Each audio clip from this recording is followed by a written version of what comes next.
Most people get this wrong, but it's actually super simple. A lot of people have different goals, okay? And so if your goal is this, then you probably shouldn't do the things that will get you to this goal. And so we want to focus on the things that get us to this goal.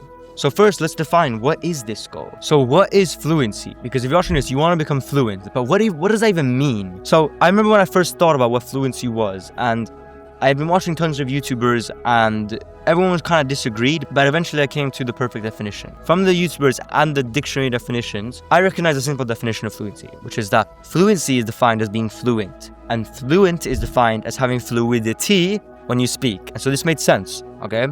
Now, usually being fluent is defined as being able to speak effortlessly and articulately. This is what a lot of YouTubers have been saying. But this isn't accurate in relation to what most people think that fluency is, because most people don't really care about that. Instead, most people care about conversations with natives. They care about effective communication. This is what I cared about as well. And so the best way to define fluency, in my opinion, was to separate it into two different definitions: conversational fluency and native level fluency. So conversational fluency is being able to have a conversation in Spanish to the point where both parties understand each other and can have a full conversation.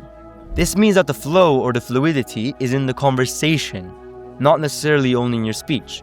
So you still have to have flow, because if there's not fluidity or flow, you're not fluent. But the placement of this fluidity matters, because if the placement is in the conversation, you're still fluent, you're just conversationally fluent. Whereas if the flow is in everything, meaning you're indistinguishable from a native, like your accent, your slang, your speech, your understanding, then you're at a native level fluency, meaning you're indistinguishable from a native. A native would look at you, speak Spanish with you, and think that you're from a Spanish-speaking country. And so this matters because of what I like to call the effort discrepancy. And if you're a beginner watching this, this matters a lot, because the amount of time and effort it takes for you to reach conversational fluency compared to the amount of time and effort it takes to reach native level fluency is massive, okay? There's a massive discrepancy between those two. Whereas the results don't match. It's actually not linear, meaning the more you study, the more results you get.